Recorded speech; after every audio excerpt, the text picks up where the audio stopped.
Assalamualaikum warahmatullahi wabarakatuh. Di sini saya akan melakukan review materi pertemuan ketujuh mengenai oratorius atau negara hukum.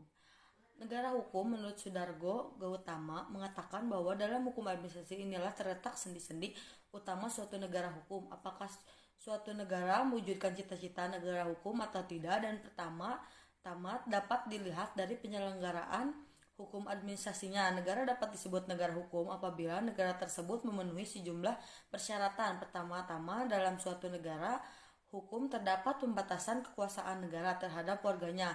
Lalu negara tidak dapat berbuat sewenang-wenang terhadap warganya karena dibatasi oleh hukum. Pelanggaran atas hak warga negaranya itu hanya dapat dilakukan apabila diizinkan dan berdasarkan ketentuan-ketentuan hukum. Setiap tindakan negara harus berdasarkan hukum. Membahas mengenai apakah suatu negara mewujudkan cita-cita negara hukum atau tidak, dan pertama-tama dapat dilihat dari penyelenggaraan hukum administrasinya.